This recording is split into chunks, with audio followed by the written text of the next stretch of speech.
ꯄꯨꯝꯅꯃꯛꯄꯨ ꯈꯨꯔꯨꯝꯖꯔꯤ ꯉꯁꯤꯒꯤ ꯑꯩꯈꯣꯏꯒꯤ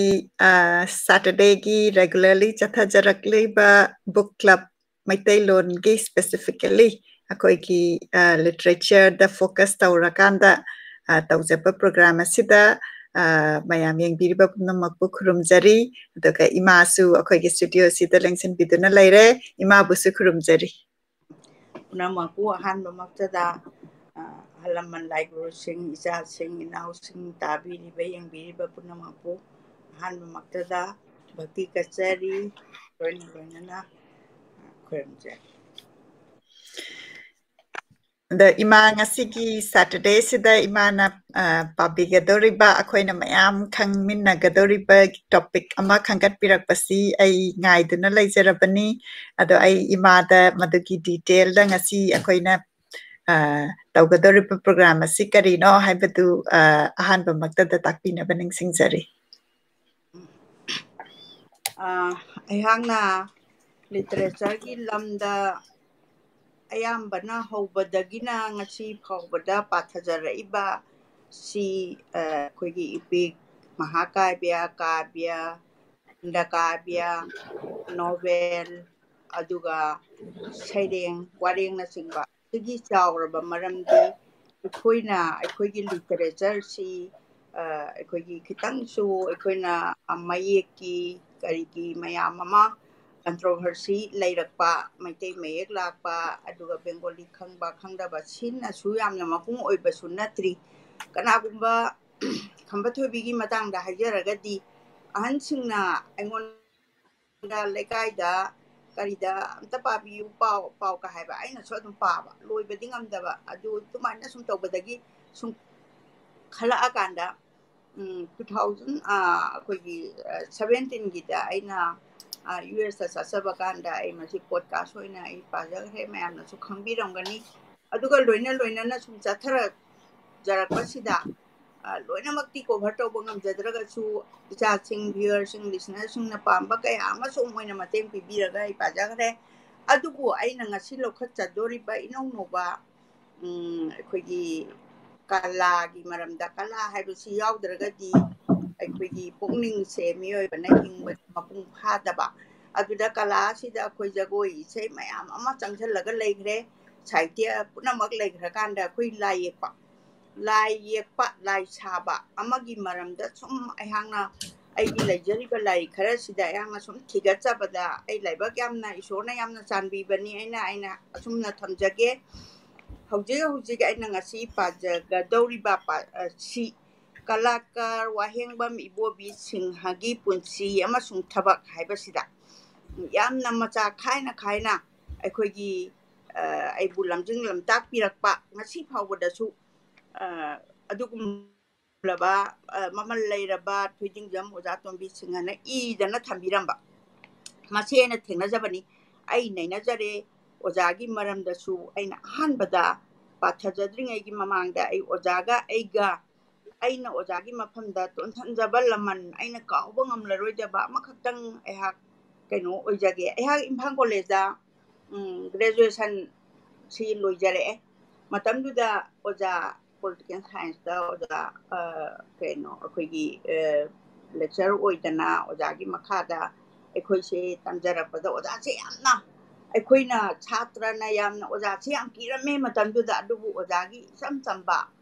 ꯑꯗꯨꯝ ꯍꯥꯏꯅꯤꯡꯕ ꯍꯥꯏꯌꯨ ꯅꯣꯏꯒꯤ ꯀꯥꯏꯅꯒ ꯍꯥꯏꯕ ꯑꯗꯨꯃꯥꯏꯅ ꯁꯨꯝ ꯇꯧꯔꯒꯁꯨ ꯑꯩꯈꯣꯏꯁꯦ ꯁꯨꯝ ꯀꯤꯖꯅ ꯂꯥꯛꯄꯅꯤ ꯁꯨꯝ ꯆꯠꯈ꯭ꯔꯕ ꯃꯇꯨꯡꯁꯤꯗ ꯑꯩꯍꯥꯛꯅ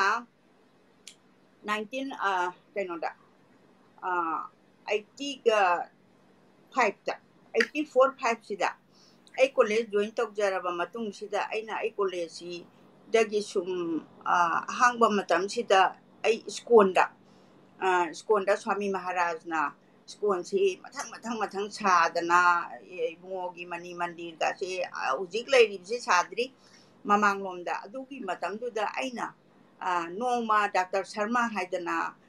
ꯏꯁꯀꯣꯟꯒꯤ ꯀꯩꯅꯣ ꯑꯃꯅ ꯄꯨꯔꯣꯍꯤꯠ ꯍꯥꯏꯕ ꯇꯥꯔꯦ ꯑꯃꯅ ꯑꯩꯕꯨ ꯀꯧꯕꯤꯔꯛꯄ ꯑꯗꯨꯒ ꯃꯥꯅ ꯑꯩꯉꯣꯟꯗ ꯍꯪꯉꯦ ꯑꯩ ꯂꯥꯏ ꯅꯤꯡꯕ ꯌꯥꯝ ꯄꯥꯝꯖꯩ ꯑꯩ ꯂꯥꯏꯁꯨ ꯅꯤꯡꯉꯤ ꯑꯉꯥꯡ ꯑꯣꯏꯔꯤꯉꯩꯗꯒꯤ ꯑꯩ ꯏꯁꯣꯔꯁꯤ ꯌꯥꯝ ꯊꯥꯖꯕ ꯑꯣꯏꯕ ꯑꯗꯩꯗꯨꯗ mana ibu iskonda nang oja oiro hai adaida ID college da di oisalura banina 1981 gi April ki tama pada college da jangjare aduda 84 gi aduda iduda Dr. Sharma hai adu kaino mana kauratana tawbadagi mana ingonda hange nang kaino evening class moigina evening sina higher class oiba class 10 phawa class kaino dagina 3 to 10 oiba male adagi BK1 BK2 hai moigida matamda BK1 2 si di pung trama thoida loiba 7 8 tagi horaga trama thoida loiba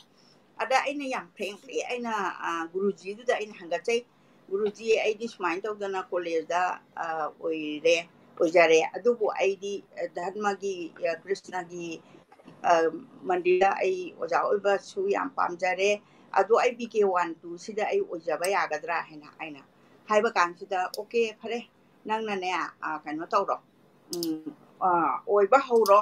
aduga Friday gi ne spiritual class e moidi angang bhakta haiba tare school da tami ba angang singse dharma gi maramdal oina bak chalhan ba haiba tare aduna thangja gi numisida isida spiritual class e aina logjaba spiritual class ai se krishna gi maramda wari li gadaba temple si gi mamang sida angang singse oina makha sida hamalla kanda aina lekhatla kanda ibungo gi mamang sida isida ayangna wari se lijaba yamna pamjaba aina gita nena jai adu pilari punamak ste swami maharaj na ingonda pibi adudagi sum angangi yamna kaino lari si tambi basida dum aina nungai banga ta susat pa yadaba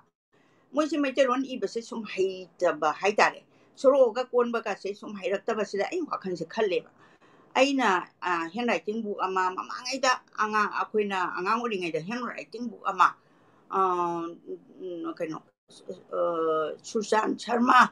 na iba oiramale yam paba ma kobi book hai ai matamduda madu irame adu matamduda di leiramdre adai sum khalakanda noma swami maharaj siga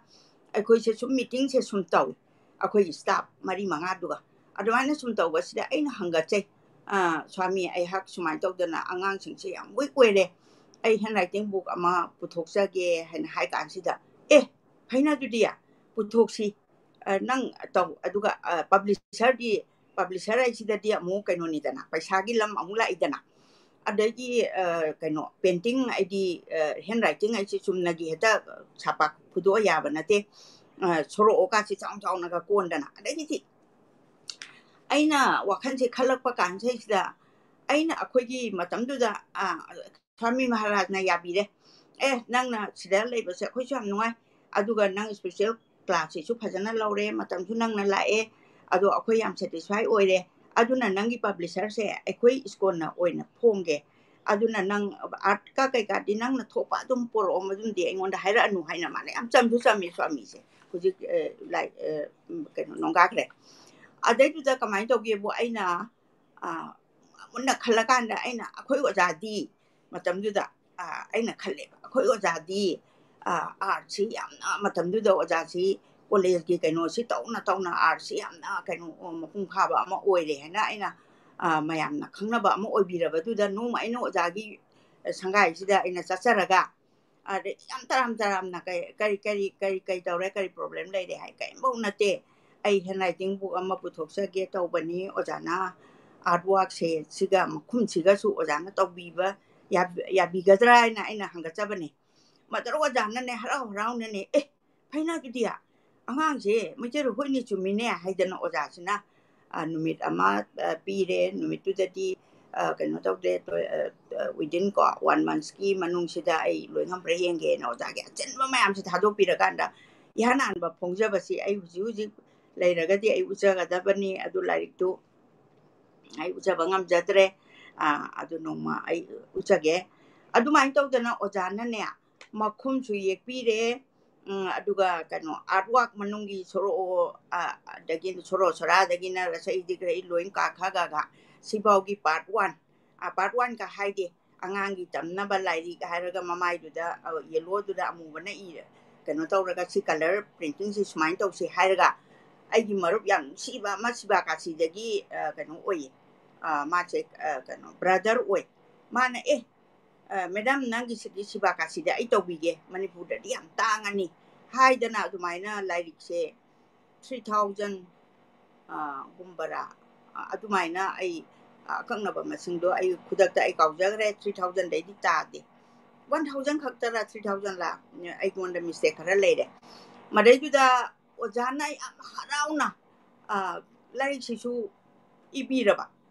adagidi lairik se pora akanda swamina sumain takpire as sarojnalini nangi sidi yamna phare adudi release tawthoachi haina tawba kansida aidi kana release tawgani na tawkanda swamina nangi adwaki oja simsu request tawro nangi ado mi di yangumsi akhoi se sida release tawrasena tawban numitni numitu ojaga adagi akhoi oja Prasad Thoidingjam oja Tombi mingoina panjarabada aduga Dr. N Tombi Nongmai Pandit aibu jiuji phawada lamjingnam takpibiriba oja ani se machimak se anta na lengbiratana haise moidi pung nipan gi mamangda tawduine ba nipan gi de adagi inaugural tawgadawa pochai mayam sina iskon gi mina loina langbire adai adugi du yam chaujababudi natragasu aingonda suki matik nungsibina adumaina ojana yakpi bagi adagi artwork ki punamak tawbiraga release du su amuk tawbiri Swami Maharaj na kano kogi chair loba haitare singasan amada lengchali mogi iskon di haunabi oja amadi oja tombi en nomai Dr. Nomai Ken Tombi ani na lakpi kiba lengbirak panumit aduma ai ojagi mafamda laman punchigi susingba ngamarojaba ai tonsanjai simakak ai thamjage loina na aina ojada amuka su chatlaga hangeko oja art ka sumaina ga yekpa ka sidi matamdu yam changbanina oja ka chen thungi kamai tawba haina ji simadi adum hangnabnina kariginoida ai pesa khara su pairaga chachaiba adu akhoi ojana bema maduga yaponte nangna puthokpagi wakhan laise sine hena aina nungai re haidana ojana karigumamta kano maman haibado lobi gi jana ojana ai gi damakta dumaina tawbi gi bado ai ngasi miyamgi mamangda aina thamjari ojabu so hanna khoiramjari punamapu so hanna khoiramjari aduga thagatja yamna nungaijai ahanba maktada akoina thagatjabagi wafamsi hodok pibagi damakta aduga akoina ai isamakna su pabung si unajare pabung pu khurumba phangjare daga pabung na yekpa yam phasaba lai mayam su yamna phajana pabung na utpidana yamna inspiring oi ba engonda aduna maduki damakta ahanba maktada pabung pu khurumjari yingbiriba pupna makpu su khurumjari aduga ngasigi numitsida akoina people of the Manipur kana no akoina pause khangagasu mamutana khangbagi opportunity se phangbasida imada sinazarage aduga akhoi mayam khangminnasi mingoina panjarabada Professor Thoidingjam Tombi Singh National Lalit Kala Academy Awardee Manipur dagi su oibiba aduga artist oina su yamna ming leiraba masigi maramda khangminabagi tanja asi phangjabasi yamna nungaire matang asida imada ai amuk sinazarage hauji punamapu khoramjagraba matungda oja gi maramda khajiktang ai pathoksage masisu ojana thabirakpani aina request tawbadagi oja amukta thabirau aduga sigi kalakar wahengba mibobi singhagi punchi amasung thabakse ojana ibibasi mamangsida ojagi maramda aina haijaro matamda ojana yamna harauna thabirakdana ingasi paba phangjadoribani adu ai mayamda amutang uchage Dr. Kamalgi keno akhoi magi function amada su ojana pathok pagibagi page amasu leijari hojit ojagi maramda haujarage Professor Thoidingjam Tombi Singh ingso 1953 na December gi tang amada Khagempalli Imphal da poi Johnson High School English School da angkagi oja oiramba Thoidingjam amuba Singh amasung Tongbram Ningol Ibemhal anigi macha nupa manga nupi mari pokpagi manungda mari suba macha nupa oina pokhi ojabu mahak matamgi Manipur arts ki maramda pungning hakchang lupsillaba artist amani mahak Guwahati University da BA economics honors aduga Pune University dagi political science da MA Impal Art College amasung Maharaj Sayaji Bio University of Baroda da Gujarat Manipur lengak na deputation thaduna Sahi ani 1985 dagina 108 phawba laiyekpagi mahi masing tamlakki Impal College gi principal oina thabaktagi potharaba matungda arts literature amasung atai performing arts kayada pungning hena lupsinduna tongan ba fine arts ki marakta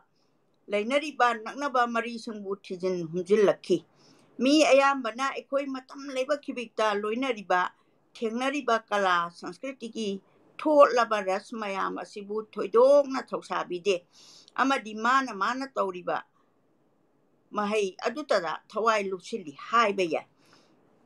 Tinthaba tawduna kala sanskriti ki lamda sangairabi amadi samsan kayagi akhang ahisinga sakhang maikhang naraki amasung kanaraba loksing kaya matam chuppada tansanba haurakhi asumna mahangna the cultural forum Manipur gi secretary 1900 dagina 102 phawwa arts society Manipur gi secretary 1930 dagina 2,000 amasung chairman 2,013 dagina 300 phawba aduga Manipur Parisat ki chairman na 2,015 dagi 34 Manipur State Kala Academy Council of Board ki member na Film Forum Manipur ki advisor ex-member Court Manipur University ex-member Executive Council Manipur University of Culture member of General Centers Kolkata amasung ENGC Dimapur JC member Lalit Kala Academy New Delhi tam ahumlak member oikhi National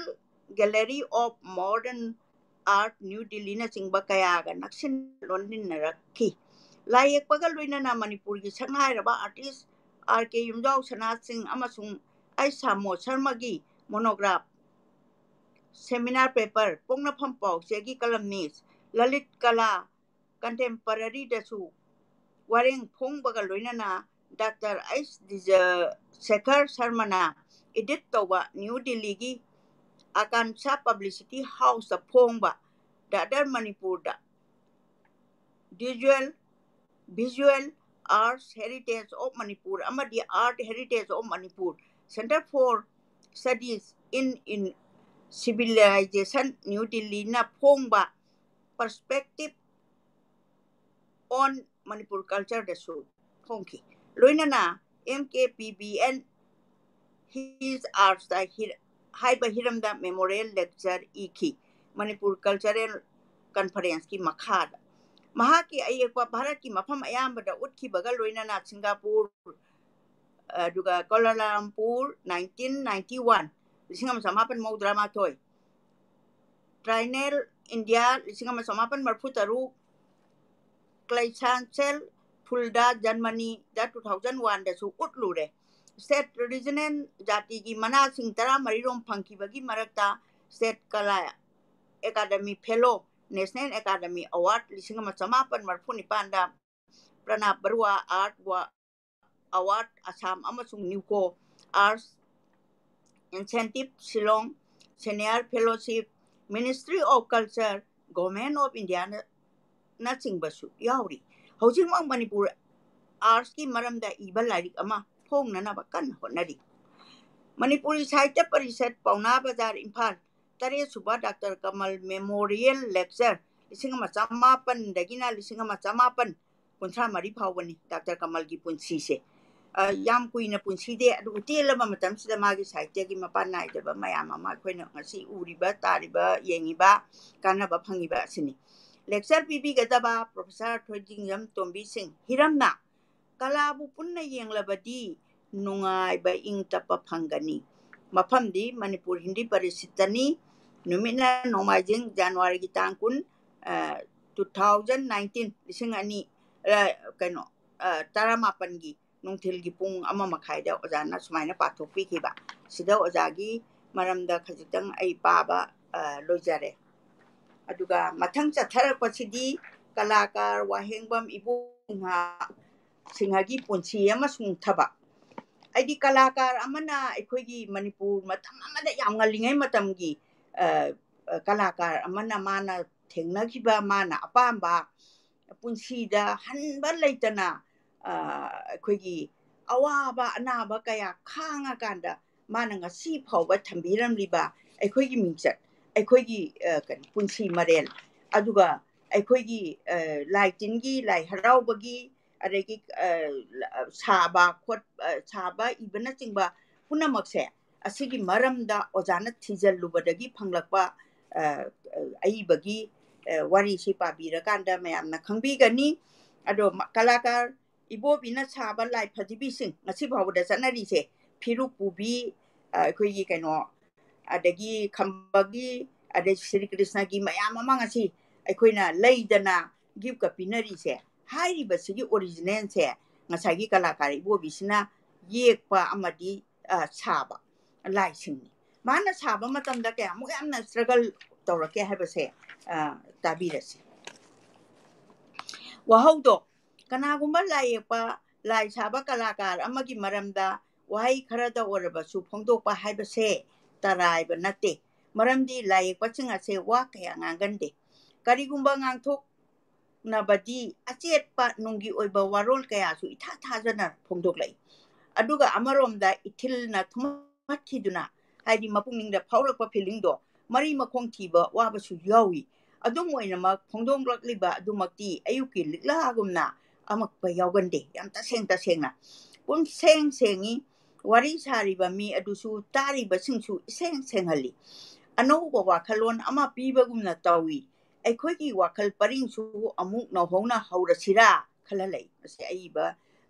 oja ibungo sina oja tombina haiba magi puningi wakhalni punsi ase samna leibana hena phagani yai phagani punsi gani haiba phawba nungda khalhali ari kalakar siga wari kalakar singsiga wari sanarubada masagi chahi marphu tara mari changlakpa oja laipa marphu tara mari haise maudra mari haibani akhoi 94 harise marphu da tara matin chalaga marphu tara haina dumaina panarami akhoina ngalingai matamda lai phadepi saba wahengbam ibobi singhaga wari khajitang sanage haiduna noma October gi tang kumathoi 2007 gi ingi ayuk pung 13 rom tabada mahaki wangkhai tokwam lekai da leiba mayumda chatlu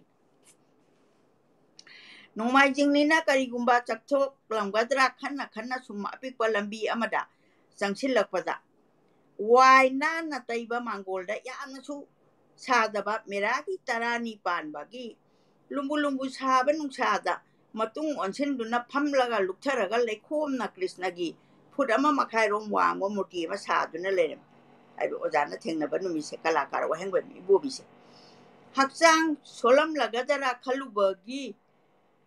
ona taina bada lai sabada pungning lupsilamba ubada ha ngamkai leitana pungningda nuaiba amsung thajaba pokhi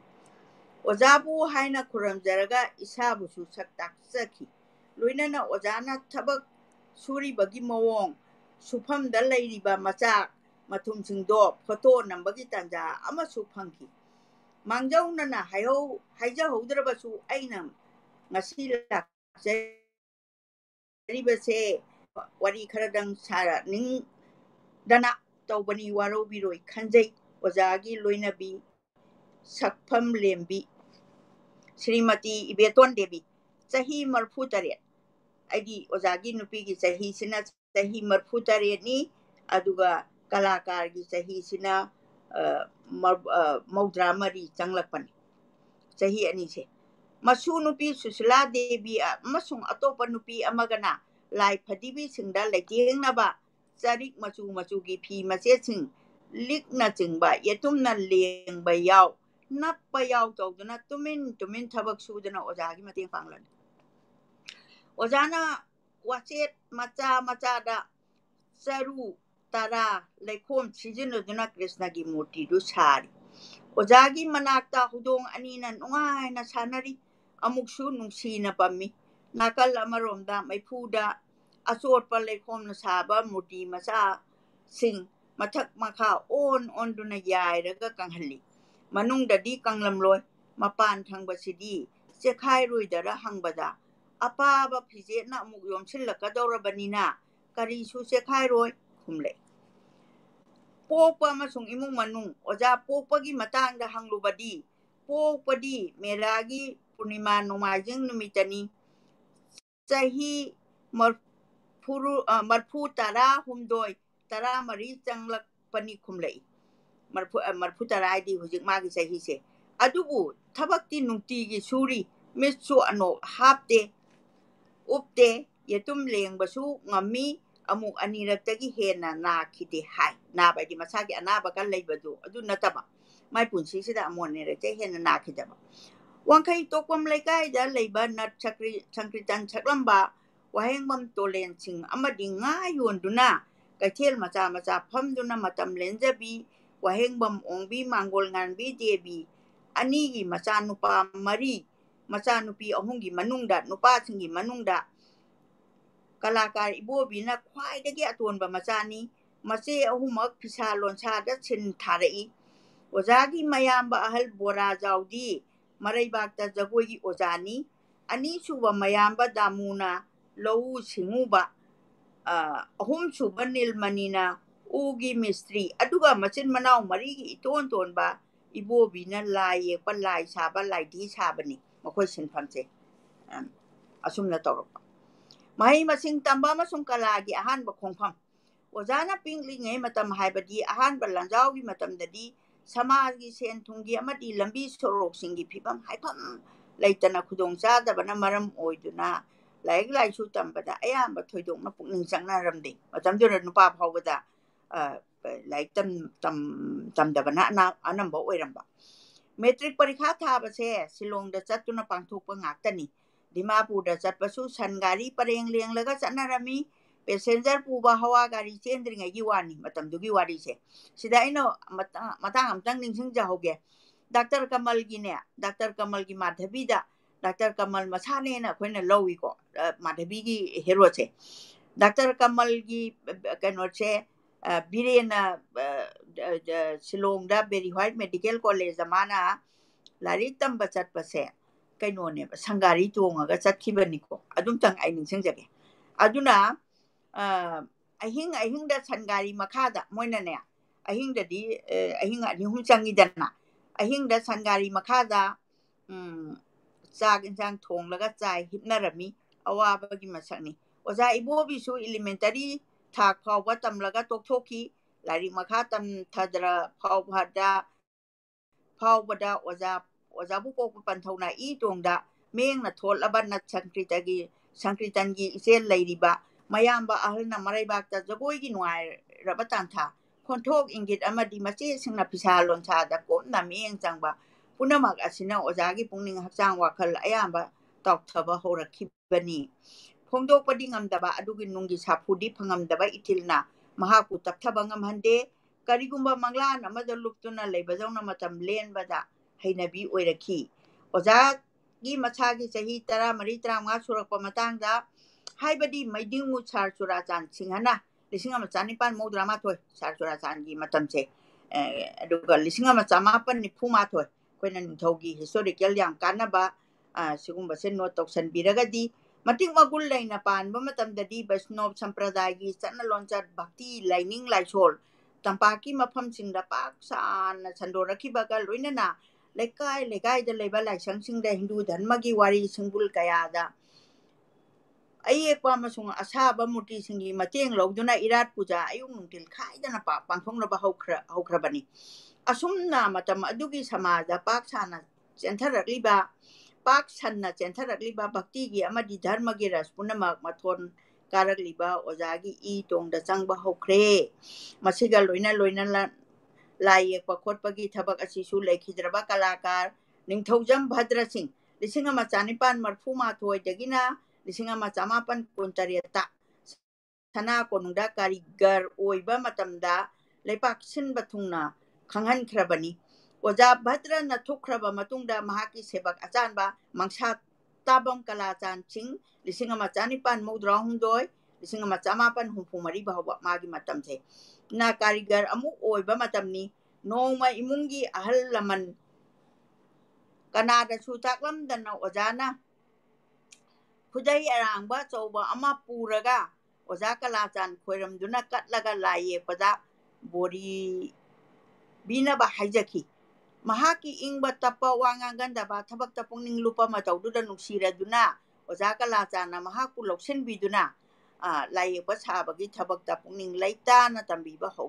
horaki mahaki laibak faraba sanglaba chahitra kunithoi dagina kulhumdoi chupna oja ibobi gi yekpa khotpagi sangsara se punsigi tanna thanaba ya masak ama haibadu oirakibani sumaina lakiba masida ahanbada palliba oja layekbada khwaidagi ihan hanba oina panbiriba je bhadra se masigi matangda ina kitang khangjaba kitang share tawjage bhadra se in kainoni masi in bonda magi layekbagi pratibha se yaurpa amani asumna sinpham onabagi aina parata ko matamda Churachan Maharaj gi matamda bhadra se Churachan Maharaj si mahaki ningthausi panba matamda khoigi mahi masing tamba mapandaga tharaganda mi kasi yam inspire tawba adugumba iningthau amani haibase magi waridagi na khangbanga mi nongma bhadraga mabani se mana chale yekpa se mana ai si ye une kai se kai yekpa haiphet ka dia dum manba adai color ka ti leitringegi matam sida adaiduda nongma Churachan Maharaj sina mabani se ningthau oiraktana Maharaj se chauradana Manipurgi sason tawre British ki makhada budi oiraga su mai power khadi leiraba kansida bhadra nang asida thongnau sida sagon tongba ma chen hibajane mabani phammaga wari saba lai yekpa nang ke yekpa hi khodina sing mama inspire tawba matamduda bhadra nane sujuna na yeksage na haraga ne mana pungmuki manungduda ne sagon tongba nupa sina chenba thauraga chenba sagon si yekhi hai adaidu Churachan Maharaj na khale ekwa bhadra nang Kolkata da ai tharage lai yekpagi nang lai pasi suna ba hero goi dana bhadra se Churachan Maharaj na lai yekpagi damakta Kolkata da thabi ba du malai pa mani sikatang aina share tawjabani sumai tawdana amaga cooperation pina dana yam sengba punsi amakak aikoina kalakar sing sidagi akoina uba phangi atai hiramda su uba phangami kharangalingai matamda aduna ojana piklingai matamda ahanba lanjawi matamdudadi senthunggi lambi soroki phibam phatre aduna mana kano aikoigi Dimapur da chatpa sisu sangari na chatkre asumna masagi chahi 13 surapada maidingu char Churachan singhana mating magul leina panba matamda mahagna magi oja guru ngasagi somda mu bhadragi haijaba loikhrakanda oja kalachanda ma bhadragi mathangda lakiba sida khoramduna katle adugi bhakti do masitu akoina moral se chowa moral amal lahu chumi akhoi loksangajabani ada aibu tambira ko oja guru sigi mamandagi mana ngasi oirini haibase aduna lai pa sabagi thabak ta pungning laitana tambiba horaki sahi kunithoi kulumdoi sumna oja ibobigi ye khotpagi sangsara sida tana thana ba yadraba masak haibadu oirakhibani mathangda kalagi mapana aidraba sangsar laibak chang yengba oina matamadugi Manipur samaja yamna pamnana amadi luna kina lanariba Hindu dharmagi Radha Krishna Durga Jagoi Raski Nithijaraba Leiteng Laba Gopi Singh na ki thanaba yadraba phirupubi sampubi na chingba to sampubi haise khoi singtamgi mariduni murti kayamo mathang asa amadi akibaga loinana saba amadi yekwa horaki yamna respect tawnani asa amasong akiba haise ahanba punsigi changyeng khongchat oina nongma kalakar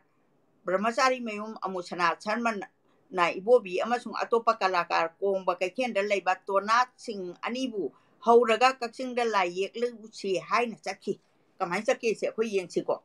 ꯍꯧꯖꯤꯛꯀꯤ ꯑꯉꯥꯡ ꯑꯩꯈꯣꯏꯒꯤ ꯊꯧꯅꯥ ꯐꯔꯕ ꯃꯌꯥꯝꯁꯤꯅ ꯉꯝꯒꯗ꯭ꯔꯥ ꯉꯝꯃꯣꯏꯗ꯭ꯔꯥ ꯍꯥꯏꯗꯣ ꯃꯁꯥꯏꯗ ꯑꯗꯨꯝ ꯈꯤꯇꯪ ꯅꯩꯅꯕꯤꯔꯝꯕꯗꯤ ꯌꯥꯝ ꯅꯨꯡꯉꯥꯏꯖꯅꯤ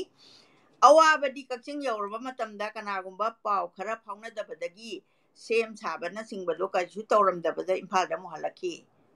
ꯃꯁꯤꯗ ꯀꯔꯤ ꯃꯊꯪꯗ ꯑꯃꯨꯛꯁꯨ ꯄꯨꯛꯅꯤꯡ ꯍꯟꯕ ꯂꯩꯇꯅ ꯋꯥꯎꯒꯥꯏ ꯇꯥꯟꯅ ꯆꯥꯛ ꯆꯌꯣꯝ ꯃꯇꯝꯗꯨꯗ ꯂꯥꯏ ꯌꯦꯛꯄ ꯀꯃꯥꯏꯅ ꯆꯠꯀꯦꯕꯨ ꯆꯥꯛ ꯆꯌꯣꯝ ꯄꯨꯗꯨꯅ ꯗꯨꯔꯒꯥ ꯁꯥꯕ ꯈꯣꯡꯅ ꯆꯠꯈꯤ ꯗꯨꯔꯒꯥ ꯄꯨꯖꯥꯒꯤ ꯗꯨꯔꯒꯥ ꯁꯥꯕꯤ ꯑꯣꯏꯅ ꯈꯣꯡ ꯆꯠꯂꯤꯅꯦ ꯑꯗꯨꯅ ꯑꯌꯨꯛ ꯄꯨꯡ 3:30 ꯇꯥꯕꯗꯒꯤ ꯈꯣꯡꯁꯥꯜꯂꯒ ꯅꯨꯡꯊꯤꯟ ꯄꯨꯡ 4:30 ꯇꯥꯕꯗ ꯌꯧꯋꯦ ꯋꯥꯒꯥꯏꯁꯦ ꯁꯥꯡꯈ꯭ꯔꯕ ꯂꯝꯅꯤ ꯑꯁꯨꯝꯅ ꯃꯅꯤꯄꯨꯔꯒꯤ ꯑꯅꯛꯄ ꯑꯃꯁꯨꯡ ꯑꯔꯥꯞꯄꯗ ꯂꯩꯕ ꯃꯐꯝꯁꯤꯡꯗꯁꯨ ꯀꯣꯏꯅ ꯆꯠꯇꯨꯅ ꯖꯒꯣꯏ ꯔꯥꯁꯀꯤ ꯑꯃꯗꯤ ꯈꯝꯕ ꯊꯣꯏꯕꯤꯒꯤ ꯃꯨꯔꯇꯤ ꯃꯊꯪ ꯃꯊꯪ ꯁꯥꯗꯨꯅ ꯃꯤꯌꯥꯝꯒꯤ ꯄꯨꯛꯅꯤꯡ ꯆꯤꯡꯁꯤꯟꯕ ꯍꯧꯔꯛꯈꯤ ꯆꯟꯗ꯭ꯔꯈꯣꯡ ꯅꯤꯡꯉꯦꯜ ꯋꯥꯡꯖꯤꯡ ꯍꯩꯔꯣꯛ ꯇꯦꯟꯊꯥ ꯑꯟꯗ꯭ꯔꯣ ꯌꯥꯏꯔꯤꯄꯣꯛ ꯇꯣꯞ ꯃꯁꯥꯡ ꯁꯨꯒꯨꯅꯨ ꯕꯥꯃꯣꯟ ꯂꯩꯀꯥꯏ ꯇꯦꯂꯤꯄꯇꯤ ꯀꯛꯆꯤꯡ ꯋꯥꯎꯒꯥꯏ ꯀꯛꯆꯤꯡ ꯈꯨꯅꯧ ꯑꯃꯗꯤ ꯑꯋꯥꯡꯂꯣꯝꯗ ꯂꯩꯕ ꯃꯣꯠꯕꯨꯡ ꯑꯃꯁꯨꯡ ꯀꯣꯍꯤꯃꯥ ꯐꯥꯎꯕ ꯇꯥꯅ ꯆꯠꯇꯨꯅ ꯃꯐꯝ ꯑꯗꯨꯗ ꯃꯩꯇꯩꯁꯤꯡꯅ ꯗꯨꯔꯒꯥ ꯄꯨꯖꯥꯅꯆꯤꯡꯕ ꯄꯥꯡꯊꯣꯛꯅꯕꯒꯤꯗꯃꯛꯇ ꯃꯍꯥꯛꯅ ꯃꯨꯔꯇꯤ ꯂꯦꯞꯇꯅ ꯁꯥꯈꯤ ꯆꯠꯄꯒꯤ ꯃꯑꯣꯡꯗꯤ ꯆꯥꯛ ꯆꯌꯣꯝ ꯌꯣꯝꯂꯒ ꯈꯣꯡꯅ ꯃꯍꯧꯁꯥꯒꯨꯝꯅ ꯆꯠꯄꯅꯤ ꯍꯥꯏꯔꯤꯕ ꯃꯐꯝꯁꯤꯡꯗꯨꯗ ꯆꯠꯊꯣꯛ ꯆꯠꯁꯤꯟꯗꯤ ꯍꯥꯏꯅꯤꯡꯉꯥꯏ ꯂꯩꯇꯅ ꯋꯥꯕꯅꯤ ꯑꯃꯁꯨꯡ ꯃꯇꯝ ꯃꯥꯡꯕꯅꯤ ꯑꯁꯨꯝꯅ ꯑꯣꯖꯥꯒꯤ ꯃꯤꯡꯆꯠ ꯄꯥꯛ ꯁꯥꯟꯅ ꯁꯟꯗꯣꯔꯛꯄꯗꯒꯤ ꯆꯍꯤ 4-5 ꯁꯅꯥꯀꯣꯅꯨꯡꯗ ꯀꯥꯔꯤꯒꯔ ꯐꯥꯎꯕ ꯑꯣꯏꯈꯤ ꯑꯩꯗꯤ ꯁꯅꯥꯀꯣꯅꯨꯡꯅ ꯈꯟꯕꯤꯗꯅ ꯀꯨꯏꯔꯒ ꯃꯤꯌꯥꯝꯅ ꯍꯦꯟꯅ ꯈꯪꯅꯔꯛꯄꯒꯤ ꯃꯇꯨꯡ ꯏꯟꯅ ꯃꯇꯝ ꯂꯩꯔꯛꯇꯕ ꯑꯃꯁꯨꯡ ꯋꯥꯕ ꯍꯦꯟꯖꯜꯂꯛꯄꯅ ꯑꯁꯤꯗ ꯑꯣꯖꯥꯒꯤ ꯃꯇꯦꯡ ꯄꯥꯡꯅꯕ ꯃꯤ ꯗꯔꯀꯥꯔ ꯂꯥꯛꯈꯤ ꯑꯣꯖꯥꯕꯨ ꯊꯋꯥꯏ ꯍꯛꯆꯥꯡ ꯌꯥꯎꯅ ꯌꯦꯛꯄ ꯈꯣꯠꯄ ꯊꯕꯛꯇ ꯃꯇꯦꯡ ꯄꯥꯡꯂꯤꯕ ꯃꯤꯑꯣꯏꯁꯤꯡꯗꯤ ꯑꯣꯖꯥꯒꯤ ꯂꯣꯏꯅꯕꯤ శ్రీꯃꯇꯤ ꯏꯕꯦꯇꯣꯟ ꯗꯦꯕꯤ ꯃꯆꯥꯅꯨꯄꯥ 2 ꯃꯈꯣꯏ ꯑꯅꯤꯃꯛ ꯉꯟꯅ ꯂꯩꯈꯤꯗ꯭ꯔꯦ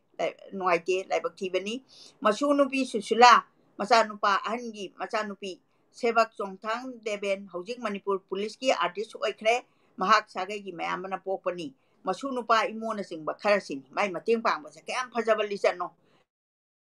ꯃꯁꯩꯁꯤꯗ ꯌꯦꯡꯅꯕ ꯑꯗꯒꯤ ꯁꯝꯕꯟ ꯈꯥꯅꯕ ꯇꯣꯉꯥꯟ ꯆꯥꯅꯕ ꯑꯃꯠꯇ ꯎꯗꯦꯕ ꯃꯇꯝꯗꯨꯒꯤ ꯄꯨꯟꯁꯤꯁꯦ ꯋꯥꯁꯨ ꯋꯥꯈ꯭ꯔꯕ ꯑꯩꯅ ꯑꯍꯥꯟꯕ ꯎꯅꯕꯗ ꯑꯣꯖꯥꯅ ꯁꯥꯔꯝꯕ ꯐꯨꯠ 1.5 ꯋꯥꯡꯕ ꯀ꯭ꯔꯤꯁꯅꯒꯤ ꯃꯨꯔꯇꯤ ꯑꯗꯨ ꯀꯅꯥꯒꯤꯅꯣ ꯍꯪꯕꯗ ꯀꯣꯜꯀꯇꯥꯗꯒꯤ ꯂꯥꯛꯄ ꯃꯨꯔꯇꯤ ꯑꯗꯨ ꯀꯅꯥꯒꯤꯅꯣ ꯍꯪꯕꯗ ꯀꯣꯜꯀꯇꯥꯗꯒꯤ ꯂꯥꯛꯄ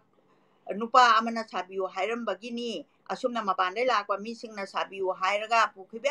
ꯌꯥꯝꯅ ꯂꯩꯈ꯭ꯔꯦ ꯑꯗꯨꯒ ꯗꯤꯜꯂꯤꯗ ꯄꯥꯡꯊꯣꯛꯄ ꯇ꯭ꯔꯦꯗ ꯐꯤꯌꯔꯗꯁꯨ ꯑꯗꯨꯝ ꯎꯠꯂꯤ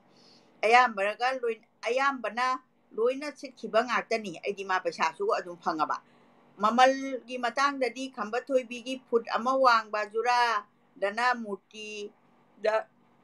ꯂꯨꯄꯥ 1,000 ꯐꯤꯔꯨꯛ ꯄꯨꯕꯤ ꯃꯊꯟꯇꯒꯤ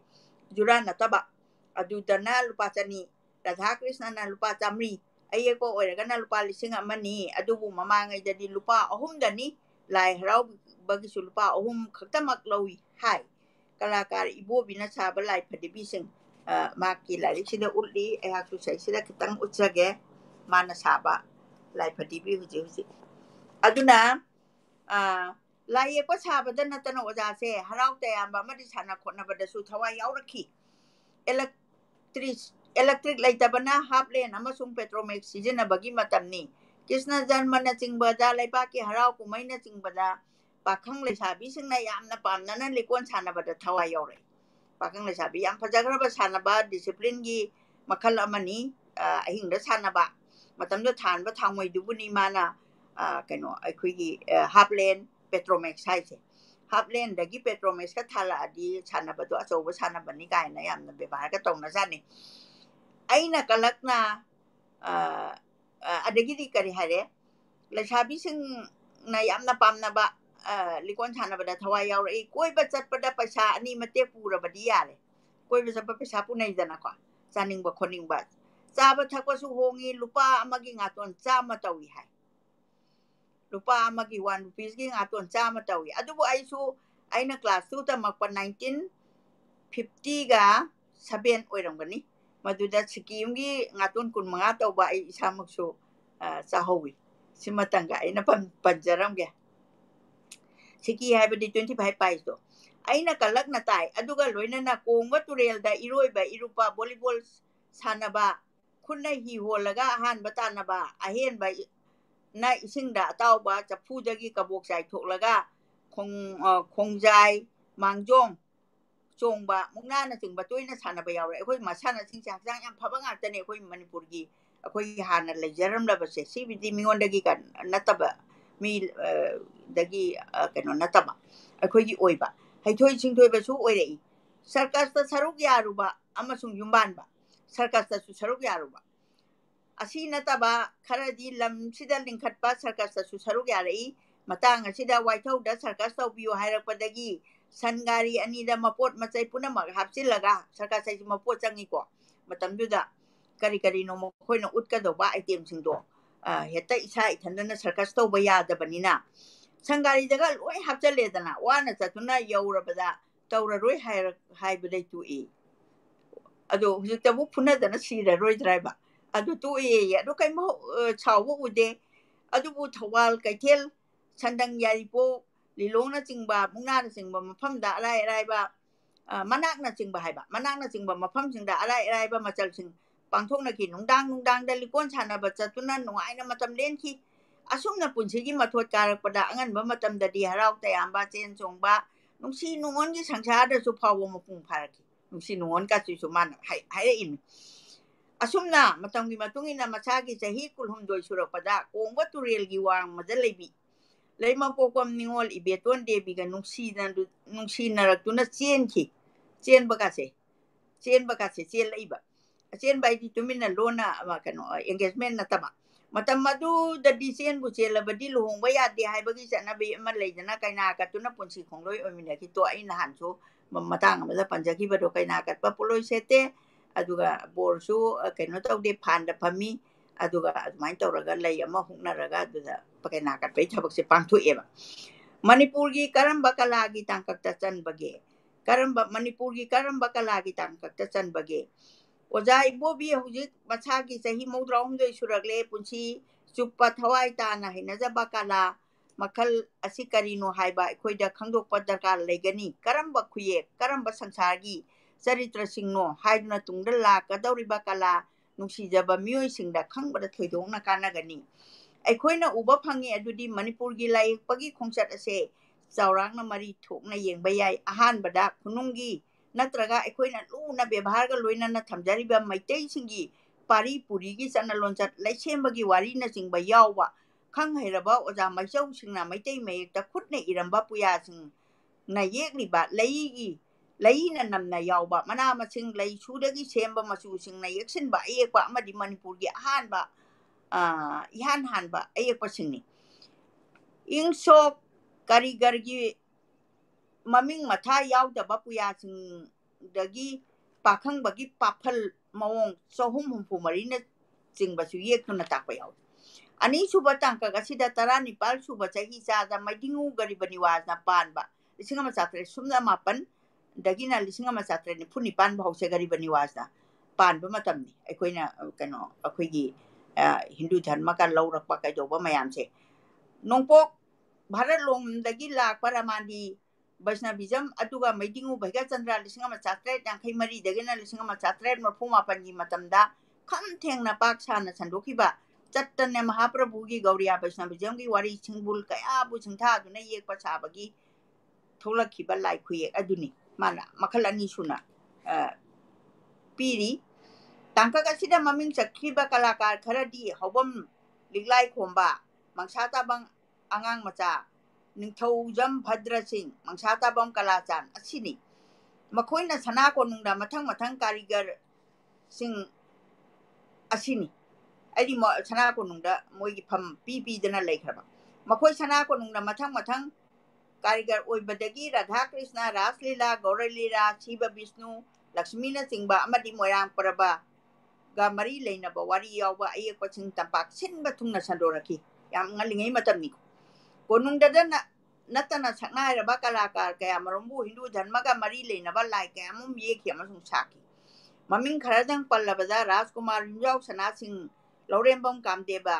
ji bungoy ayma sharma aribam ibotombi sharma huirem ton sing w ibobi amasung b amusana sharma na chingba asini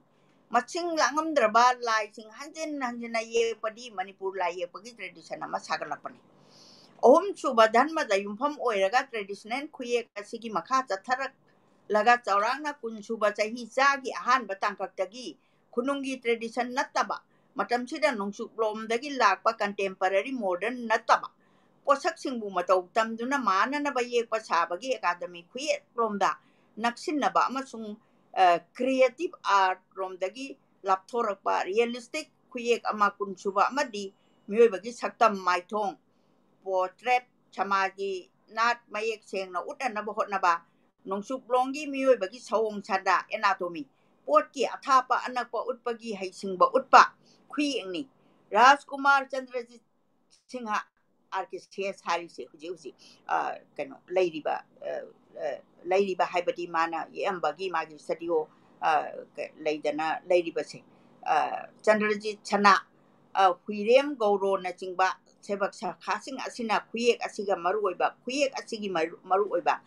thodang lokhi mari subada posak singbu manamba yek pada kalakar gi phangamdraba kanba ihul amadi pungningbu phajinduna thami haibadadi nanthoknaba hotnaba khuyek asina manipur gi realistic khuyek ki matungda lakpani khuyek khucha asigi dhanmada wari da yumpham oiba tok tuna nunggi akanba pukning monobigyan haibad naina duna yekpa khuyek ni samaja tholiba thoktok wathok kayabu pramana ingit na yek tuna saduna phongdok na hotnabani asi modern si sum oira akanda sum hongakpa duni lama somda chathariba kalakar kayamarum are palaitana thoklakli amasung lam asidasu jati gi amadi malem gi oiduna su style asida changeng taunari ojai bobi gi kaladi mathakta punkriba ani suba tangkaki traditional khuyek asidagi samtharakpani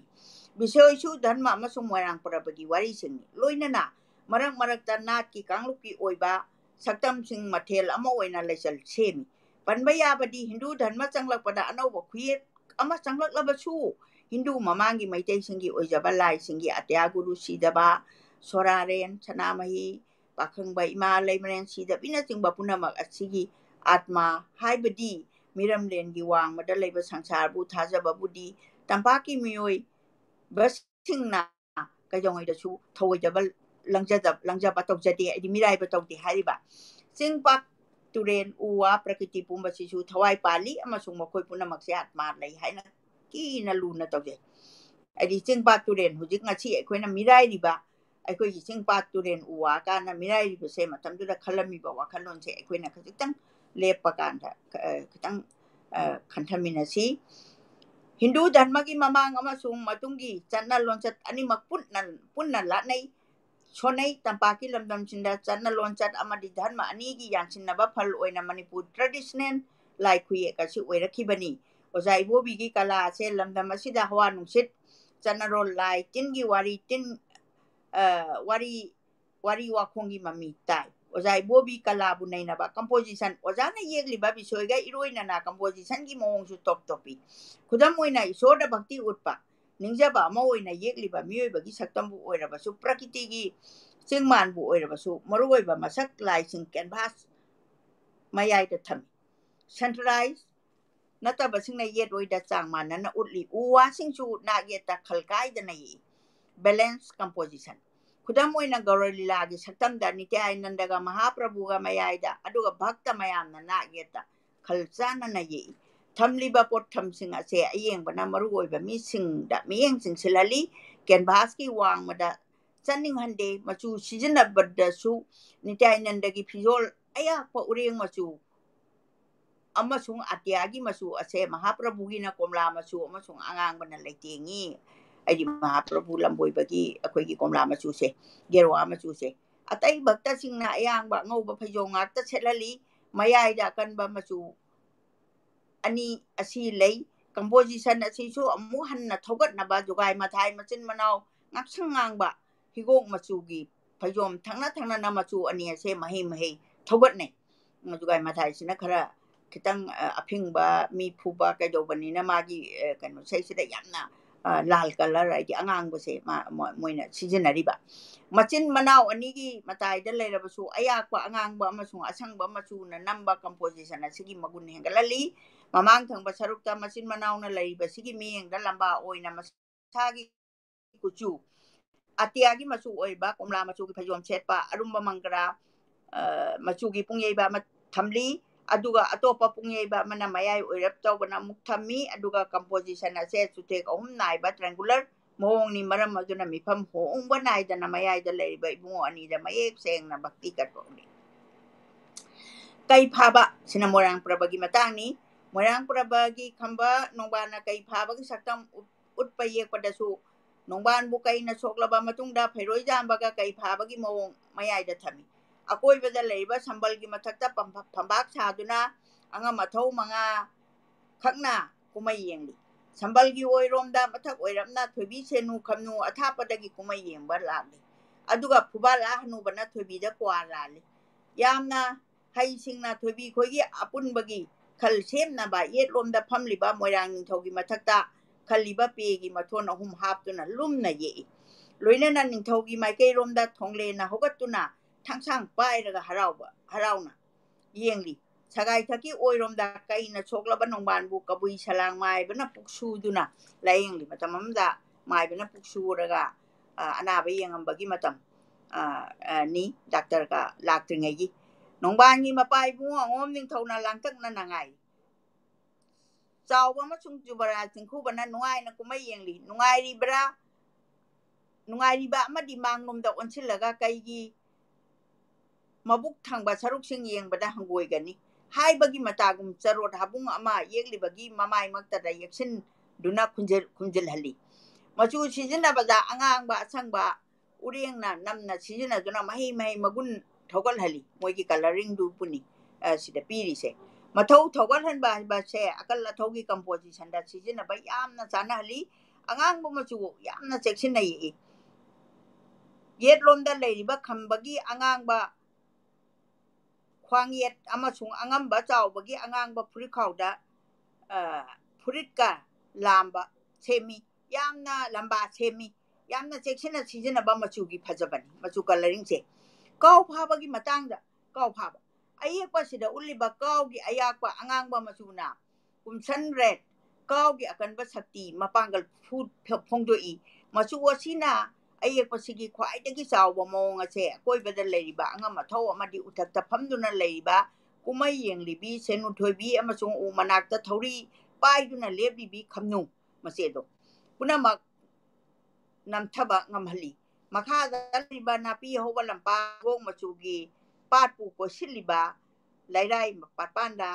ꯁꯒꯥꯏ ꯃꯉꯥꯒꯤ ꯃꯊꯛꯇ ꯑꯉꯝꯕ ꯃꯉꯥꯒꯤ ꯄꯔꯦꯡꯅ ꯑꯌꯦꯡꯕꯒꯤ ꯃꯤꯐꯝꯕꯨ ꯐꯥꯖꯤꯟꯗꯨꯅ ꯃꯌꯥꯏꯗ ꯎꯠꯂꯤꯕ ꯈꯝꯕꯅ ꯀꯥꯎ ꯐꯥꯕꯒꯤ ꯃꯨꯛꯅꯕ ꯑꯗꯨꯗꯒꯤ ꯍꯦꯟꯗꯣꯛꯄ ꯉꯝꯍꯟꯗꯦ ꯑꯩꯗꯤ ꯃꯤꯠꯁꯦ ꯑꯩꯗꯤ ꯑꯇꯣꯞꯄꯗ ꯑꯦꯇꯦꯟꯁꯟ ꯄꯤꯗ꯭ꯔꯦꯕ ꯂꯣꯏ ꯀꯨꯝꯕ ꯑꯌꯦꯛꯄ ꯑꯁꯤꯗ ꯈꯝꯕꯅ ꯊꯣꯏꯕꯤꯕꯨ ꯁꯒꯣꯜ ꯃꯊꯛꯇꯒꯤ ꯂꯧꯊꯕꯒꯤ ꯃꯑꯣꯡ ꯑꯁꯦ ꯀꯦꯟꯚꯥꯁꯀꯤ ꯃꯌꯥꯏꯃꯛꯇꯗ ꯊꯝꯃꯤ ꯑꯗꯨꯒꯤ ꯃꯇꯨꯡꯗ ꯅꯥꯒꯦꯠꯇ ꯎꯖꯥꯎ ꯑꯅꯤꯅ ꯃꯤꯐꯝꯕꯨ ꯈꯝꯕ ꯊꯣꯏꯕꯤꯗ ꯆꯤꯡꯁꯤꯜꯂꯤ ꯑꯗꯨꯒ ꯊꯦꯛ ꯈꯣꯏꯅꯔꯕ ꯂꯝꯕꯤ ꯄꯔꯤꯡꯅꯁꯨ ꯑꯃꯨꯛꯀ ꯍꯦꯟꯅ ꯃꯤꯐꯝꯕꯨ ꯃꯌꯥꯏꯗ ꯄꯨꯁꯤꯜꯂꯤ ꯃꯆꯨꯒꯤ ꯃꯇꯥꯡꯅ ꯊꯣꯏꯕꯤꯒꯤ ꯑꯉꯥꯡꯕ ꯐꯨꯔꯤꯠꯀꯤ ꯃꯆꯨꯒ ꯈꯝꯕꯒꯤ ꯎꯔꯦꯡ ꯃꯆꯨꯒꯤ ꯐꯨꯔꯤꯠꯀ ꯊꯪꯅꯅ ꯎꯠꯄꯗ ꯃꯆꯨ ꯑꯅꯤꯃꯛꯅ ꯑꯃꯒ ꯃꯊꯧ ꯊꯧꯒꯠꯅꯍꯜꯂꯤ ꯃꯆꯨ ꯅꯤꯡꯊꯤꯖꯅ ꯁꯤꯖꯤꯟꯅꯩ ꯂꯥꯏ ꯍꯔꯥꯎꯕ ꯑꯌꯦꯛꯄ ꯑꯁꯤꯅ ꯈꯝꯕ ꯊꯣꯏꯕꯤꯅ ꯖꯒꯣꯏ ꯁꯥꯕꯒꯤ ꯁꯛꯇꯝꯁꯨ ꯀꯦꯟꯚꯥꯁꯀꯤ ꯃꯌꯥꯏꯗ ꯂꯩꯍꯜꯂꯤ ꯑꯗꯨꯒ ꯇꯨꯡꯗ ꯊꯥꯞꯅ ꯎꯔꯤꯕ ꯂꯥꯏꯁꯪ ꯑꯃꯁꯨꯡ ꯃꯁꯥ ꯃꯔꯦꯡ ꯐꯜꯂꯤꯕ ꯎꯖꯥꯎꯁꯨ ꯀꯦꯟꯚꯥꯁꯀꯤ ꯃꯌꯥꯏꯗ ꯌꯦꯛꯏ ꯑꯣꯏ ꯌꯦꯠꯇ ꯁꯥꯡꯂꯕ ꯁꯪꯂꯦꯟ ꯑꯅꯤꯅ ꯃꯤꯐꯝꯕꯨ ꯃꯌꯥꯏꯗ ꯄꯨꯁꯤꯜꯂꯤ ꯑꯁꯪꯕ ꯒ꯭ꯔꯤꯟ ꯑꯉꯥꯡꯕ ꯀꯣꯝꯂꯥ ꯃꯆꯨ ꯑꯣꯔꯦꯟꯖ ꯑꯉꯧꯕ ꯍꯤꯒꯣꯛ ꯃꯆꯨꯁꯤꯡ ꯌꯥꯝꯅ ꯁꯤꯖꯤꯟꯅꯩ ꯃꯤꯑꯣꯏꯕꯒꯤ ꯍꯛꯆꯥꯡ ꯀꯌꯥꯠ ꯑꯃꯗꯤ ꯎ ꯋꯥꯅꯆꯤꯡꯕ ꯄ꯭ꯔꯀꯤꯇꯤꯒꯤ ꯆꯤꯡ ꯃꯥꯟ ꯎ ꯄꯥꯝꯕꯤꯒꯤ ꯑꯀꯣꯏꯕ ꯃꯄꯥꯟꯗ ꯃꯆꯨꯒꯤ ꯂꯩ ꯁꯤꯖꯤꯟꯅꯩ ꯍꯛꯆꯥꯡꯒꯤ ꯀꯌꯥꯠꯁꯤꯡ ꯃꯆꯥ ꯈꯥꯏꯅ ꯌꯦꯛꯏ ꯑꯣꯖꯥ ꯏꯕꯣꯕꯤꯒꯤ ꯑꯌꯦꯛꯄꯁꯤꯡꯒꯤ ꯂꯝꯗꯝ ꯑꯁꯤꯒꯤ ꯁꯑꯣꯡ ꯁꯥꯗꯥ ꯑꯀꯣꯏꯕꯗ ꯂꯩꯔꯤꯕ ꯄ꯭ꯔꯀꯤꯇꯤꯒꯤ ꯑꯃꯁꯨꯡ ꯁꯃꯥꯖꯒꯤ ꯃꯃꯤ ꯇꯥꯕꯔꯥ ꯕꯤꯁꯣꯏꯗ ꯌꯦꯡꯂꯕꯗꯤ ꯊꯣꯏꯗꯣꯛꯅ ꯑꯅꯧꯕ ꯅꯠꯇꯦ ꯍꯤꯟꯗꯨ ꯙꯔꯃꯒꯤ ꯂꯥꯏꯅꯤꯡꯁꯤꯡ ꯑꯃꯁꯨꯡ ꯕꯩꯁꯅꯣꯞ ꯙꯔꯃꯒꯤ ꯋꯥꯔꯤꯅ ꯑꯌꯥꯝꯕꯅꯤ ꯃꯣꯏꯔꯥꯡ ꯄꯔꯕꯒꯤ ꯈꯝꯕ ꯊꯣꯏꯕꯤꯁꯨ ꯅꯠꯇꯦ ꯄꯨꯝꯅꯃꯛ ꯑꯁꯤ ꯑꯣꯖꯥꯒꯤ ꯃꯃꯥꯡꯗ ꯂꯩꯈꯤꯕ ꯀꯂꯥꯀꯥꯔ ꯍꯥꯏꯕꯗꯤ ꯑꯣꯖꯥ ꯚꯗ꯭ꯔ ꯀꯂꯥꯆꯥꯟ ꯑꯣꯖꯥ ꯌꯨꯝꯖꯥꯎ ꯁꯅꯥꯅꯆꯤꯡꯕ ꯀꯌꯥꯅ ꯄꯥꯛ ꯁꯥꯟꯅ ꯌꯦꯛꯇꯨꯅ ꯁꯟꯗꯣꯛꯈ꯭ꯔꯕꯅꯤ ꯎꯠꯂꯤꯕ ꯃꯤꯑꯣꯏꯁꯤꯡ ꯑꯁꯤ ꯀꯔꯤꯒꯨꯝꯕꯗ ꯑꯀꯛꯅꯕ ꯁꯪꯁꯥꯔ ꯑꯃꯒꯤ ꯃꯤꯑꯣꯏ ꯉꯥꯛꯇꯅꯤ ꯑꯁꯤꯅ ꯅꯣꯡꯃꯗ ꯆꯔꯥ ꯇꯥꯟꯖꯔꯤꯕ ꯑꯆꯝꯕ ꯅꯨꯄꯥ ꯑꯉꯥꯡ ꯅꯨꯄꯤꯅꯆꯤꯡꯕ ꯍꯤꯡꯕꯒꯤ ꯂꯥꯟꯐꯝꯗ ꯃꯥꯌꯣꯛ ꯌꯥꯕ ꯄꯨꯟꯁꯤ ꯂꯦꯜꯂꯤꯕꯁꯤꯡꯒꯤ ꯄꯨꯟꯁꯤꯒꯤ ꯃꯃꯤꯗꯤ ꯑꯃꯠꯇ ꯇꯥꯗꯦ ningsingba yai kalakari miyoibagi marupni atopagi awabada saruk yaba maton aton atasingbu nungsina yenganba ngaktani haine adubu aikoina khali madudi oja na dharma amadi iramdamgi na talukkhibana maike asomda thoidokna khaludaba oiramgani lisingama chanipan marphuma pan gi ningtam landa oja na pokadaba mamang chahi kulumdo gi mamang ingso lisingama ga chanipan modrama thoi British Samaj gi mayokta akanba ningtam lan maitei singna soknaki lana chigi maramda asaiba singna khongjong prabada athawa singna thawai ka thokhiba marik chumna saisaktuna tungi mironda paudam lai aidi khongjong prabai na ko akoi saisakpa amana duloka loinana khongjong gi landa anamba sakpani adubu ayamba khambathoibi gi maram oiro any maram amada khongjong praba haina kaunakre khongjong praba haise khongjong gi landu gi maramda adumaina sakhibani समाजुदा कांखों चाइबा कया थोख्रबसु मतमदुगी कलाकार सिंगदी ये खोतुना थोइदोक ना फोंदोकिदे मसिगी मतुंग तारकपदा मालेमगी अहानबा लांजाव आइदि फासु वालुआदो लिसिंगमा चमापन तारा मरी दगिना त्राइन पान भावा सही मरी नि अनि सुबा लांजावना लिसिंगमा चमापन कुंथ्रा मापन दगिना निफु मंगा भावा थोख्रबनी लोइनना मणिपुरदा कांगमद्रबा नुपी लानसु लेख्रे आइदि डिसेम्बर टांग 23 दा थोखिबा दुगुम्बा नुपी ला पुनमग असिगी ममी अयेक्पसिंगदा थोइदोंना उदे ओजागी अयेक्पसिंग दसु लैखिदे अदुम ओइनमक ओजाना साबा फिरु पुबी संपुबी राधा कृष्ण खंबा थोइबीगी खुसेम अमसुंग मणिपुरगी मपानदा यामना पामनरी हुजे हुजिसु पामनरी बनी अदुना अखोइगी थंगना फबगी अखोइगी कल्चरगी मसक ची मियोंदा खंगनगे हारगदि अखोइना हौजिगी पोट ओजाना साबिरमरिबा सिंसे चादानोंदा सिंग तौबिरमनि सिंसे मसे अखोइना थीरगा लैरगा पिजबन येगलिबा मियोइ सिंगी सावोंग सदा लमसिगा खरा खेनाबा उइ मैतै सिंगना नोंपोलोंगी हाइबदि मंगोलोइ कांगलुपता नक्सिनबनी येगलिबा सिंगी सतमचु नोंपोलोंगा हाइरप मानफम थोइ खुदम ओइना मंगोले कांगबुगी हौनबी कोकी सरुक चावरप तौबा हक्चांगी मखा थंगबा सरुकना तेनबा मथकना सांगबा हेंतक तौबा सावोंग थोइदोंना का हेना सिजिनदे मियोइ सारेप पौरप येंगबदा कोकी असांगबा सिगी तरेत मखाइनी हाइना अखंगा हिसिंगना लौनै फाइगल अनिगी कारक्तगी कोक फावबना कोकी असांगबगी सरुक मरी मखारोमदना खोंग फावबा कोक अहुम मखाइनी अदुबो अयेक्पसिंगी ददी मथका मखागा खेनाबसी थोइदोंना उदे अनिमक चावरांगना येंगबदा मानरप उइ मियोइसिंगी कोक पिकपा मिटलावबा चिंबान पिकपा अदगी मंगक सांगलप तौबा मोंगसिंग असे नोंचुकलोंगी सावोंग सादा निंगसिंगहली अरापा अमसुंग अनकपा उटपदा सिजिनबा नियम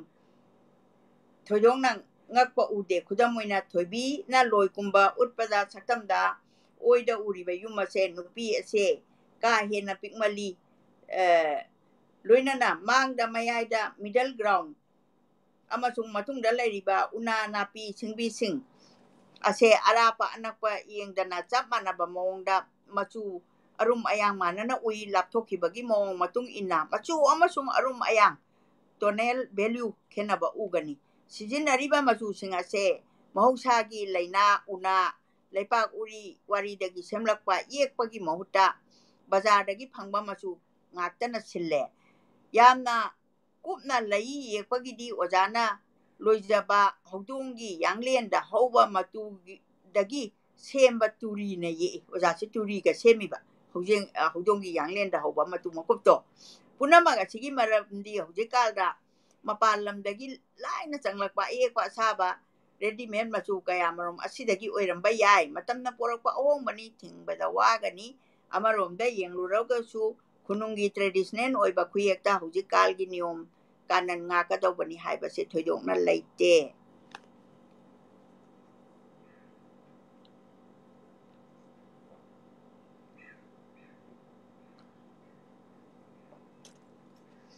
Oja ibobina Manipurgi khunungi natraga traditional art lairamba phampham Hojik Manipurgi traditional khuyekta yekpa kalakar irei leisilaktre mutkhiba yai haina khangnaraba khuyek ase karamna hingangadage harabadi kalabu nungsiba mipung khuding mangna amadi lanai loisangsingna matam manghanba tawdana lokhatpa yaba thabak punamak lokhatpa darkar leire hojik hingliba kalakar ohum tamak ngairabani makhoi dudi Sarvasri Sri Guru Mayum Iboyama Sarma Wayangbam Ibobi Amasung Brahmachari Mayum Amusana Sarmani Oza Iboya Mati Hello Mankiba Naye Pakotpagi Tabakai but Lekare Aduga Oza Ibobi Amasung Oza Musana Sarma Animak Tangai Bani Karamba Lusan Singna traditional style Kanaba Honari Bage the Manipur File Artists Association Impal na Insol Singama Samapan Humpum do Dagina Hokiba Badra Satarbadik Jarmet Chap Adubo Lotion Ba Wena Lisingama Samapan Humpuni Panda Manipur State Museum da Badrana Yaglam Balai Kaya Mapam Dagi Komjilaga Utkiba to Ahan but traditional Kuyeki exhibition ni Taurang Aduda Kalagi Waring Tara Poto Mapalyo Wachepong Amasuputoki Adubu Makata Batabaki Paikat Pa Ukide Matanda ing Lising Anida September Tang Kuntaret Tagina October Tang Taret Powda Manipur State Museum Department of Art and Culture Manipur the Heritage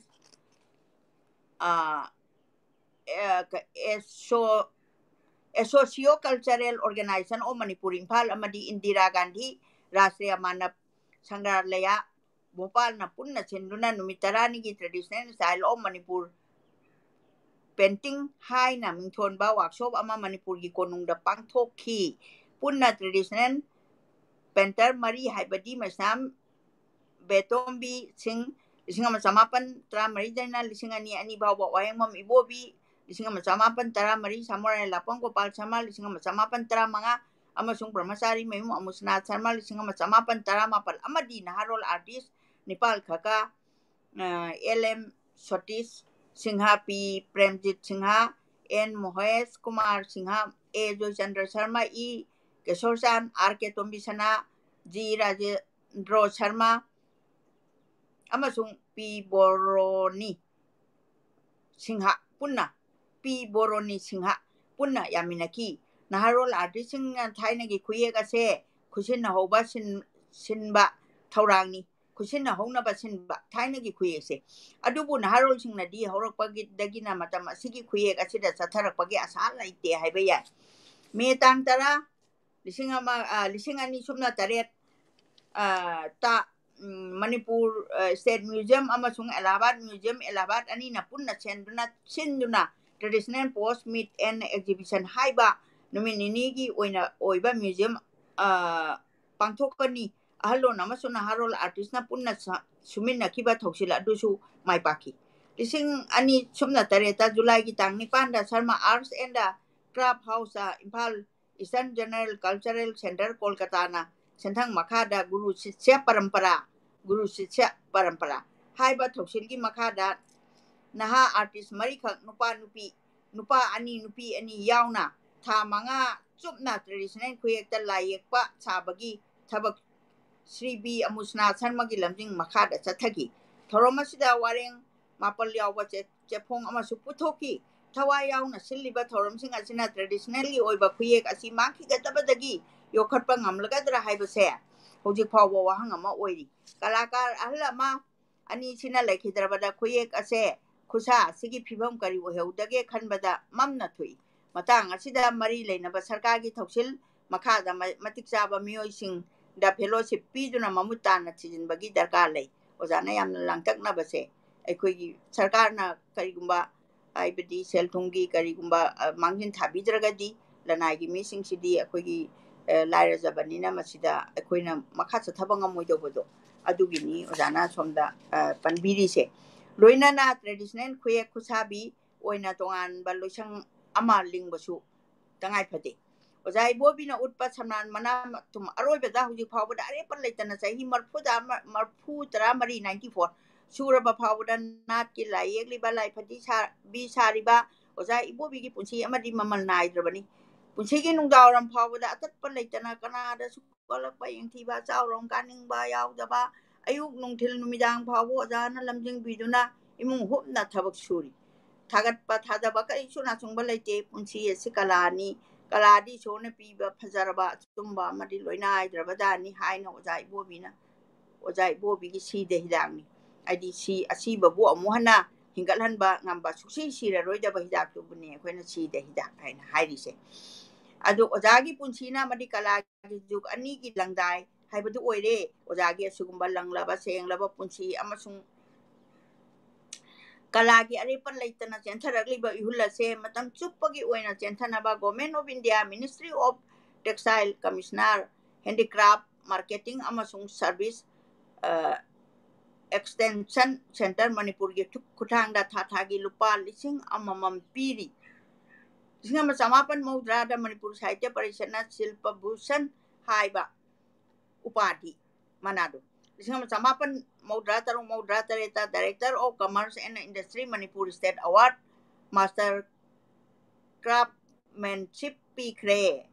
The Cultural Forum Manipur na lising ani sumna amada selgi mana oina lupa lising mga yawba thobi award pi junai kai khumna khre aduga handak December gi tang 35 lising ani sumna tareta leikolna lupa lising mga gi senpham yawba Bimla Basanta Award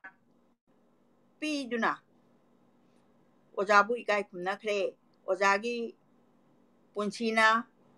Santi ga loinana kalagi lamda tang laba khudol kaya pangthokpa ngamba oirasanu haina isorda khoramjari matang asida ojagi ojana season birakpa fajaraba waring asilo sinjare punamaku khoramjare yamna kay haitare tabada yamna inspiring oiba aina art ki maram se yam pamjabanina ngasigi ibiriba adagi critic level of critic akoigi art tawrakpa kanda mi oina yepa natraga mi oina saragasu akoigi feature manbagi even dimension gi detail haibiba it's so inspiring aduga akoigi keno se now how na art simangi gadra haina kibagi wapam sigumba research tawrakanda ibirakanda akoigi ne na gift oina thambibasi tabada yamna nungaiba ma phawi aduga aina masi imana paringai tabasida ai akoigi pabung sida chatlaga muk thank you aina khrum jaduna thank you haining bagi pukning da phaurai akoina conflict laire akoigi content laitre kaina akoisina internet ta thira kanda ai isamak su maina khanjabase akoina thiba watpagineba ngasi imana pabiri pa potsi hanana lairaba potne matam mamang da lairaba potne ado akoina ngasi no honana akoi myam share to minara kanda khangminna base si ngasi gi weekend sida aigi amna gift achauba ma phange na khanjai aduna ibiriba akoigi pabung busu nolokna khurumjari aduga imana ngasi aina pabada heiraroidaba pabada ngamaroidaba asi pabidana amuk akoida gift oina bibibagi damakta khurumjari aduga masigi episode sidi aidi bookmark oina thamakanda amukka hanjanna tagadaba episode ni habidi ngasagi art ki critics se yam phajana nainagreba da matang asida yengbiriba pumnamak nasu comment pibibagi amna thagachari akoi ngasigi si khara sangna matam laurabanina comment khara khangatchage aroibada aduga comment khangatringai sida photo kitang yingminasi ai photo kitang share tawjarake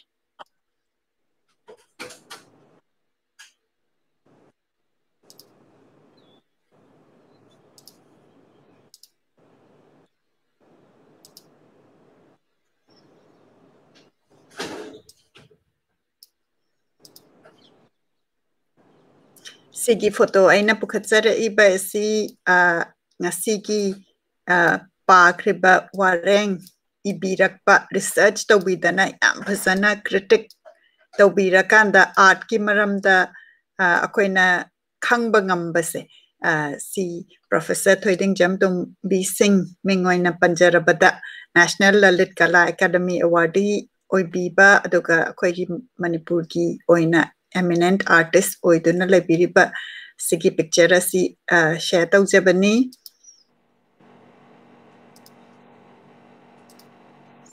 dagi si sina art se sigi art si Professor Thoiding Jamtombi Singh masamakna yekpani ai isana laibak phadana aidi original adu uba phangjare aduga mayam nasu soidana yengnabagidamata sinbiyu adu kaiginoga akoina picture da yengbasiga akoina original yengbasiga yamna charm do khetnabado sisu yam phajaba picture ama lokhatjabani Sina Telegraph na cover tawkhiba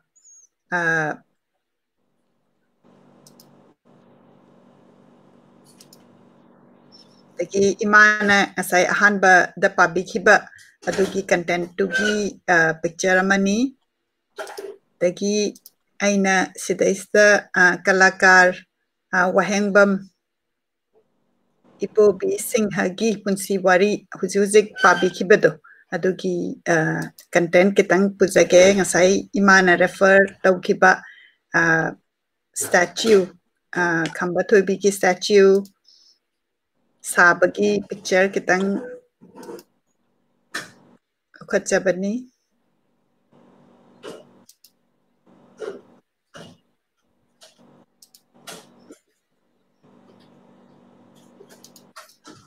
dagi si sina color box hariba page sina cover tawraga photo ama Thoiding Jamtombi Singhgi artwork ama cover tawbasi aina uchaningdana share tawjabani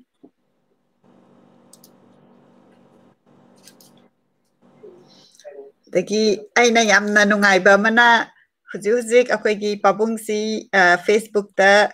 lay mayamna pabungga connect tawningagasu pabung buthigat piyu hujiki matam sida yamna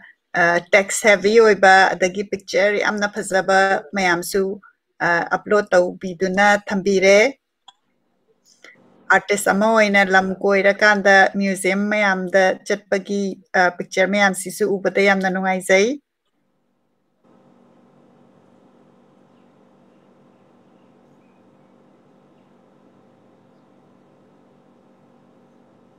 Mona Lisa gi picture su leire sida museum da chatpana yengubagi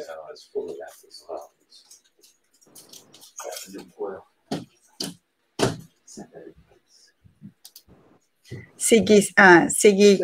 telegraph na cover tawkiba article sisu yengbiyu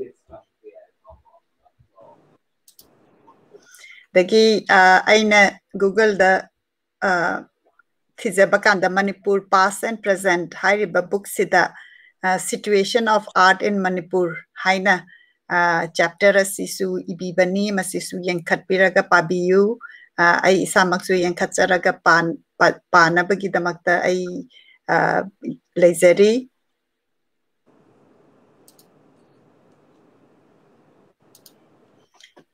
okay matang asida ai picture share tawbasi loizare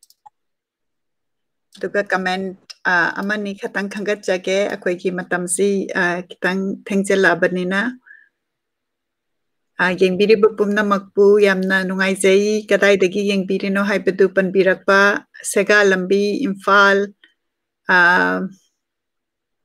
dagi su yengbiba yauri Punyabati Arkena madam aigi idhau ni haina haibirai dagi Birendrajit Mangang akoigi previously akoina cover tawbikhiba poet aiba na ibirai oja tombina ibiba phazaraba wareng ama laukhat pire ichebu thagachari haina ibirai yam nungaijai puana thagat pirakpagidamakta Amom Chanu Sanatombina Oja Tombina takpirakpani aikhoida hai lai pambibu nungsiba tamu haidana takpikhibani yamna nungsiye haina ibirai asumbani hai lei pambi nungsigadabani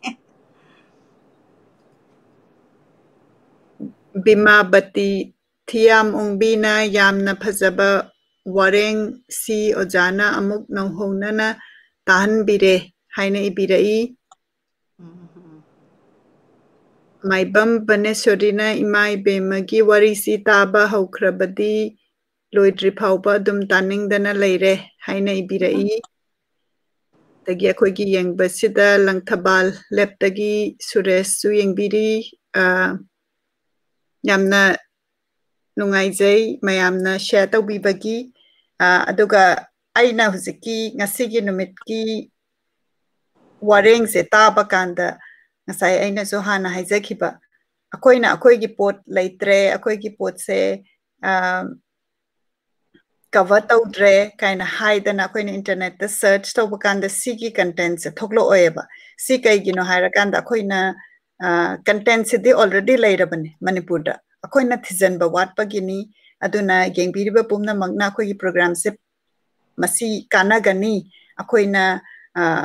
mapanda angang sing se chatkhra kanda akoigi root se kanana kari tawri art ke lamda kari tawri haiba khangdaba se khangminana bagi damakta share tawbiyu aduga content se yarenge akoina social media sida share tawminara kanda kanana kari tawri haibaki research se tawra kanda koi khangminasi thigatminasi huji kyamna nungsina akoigi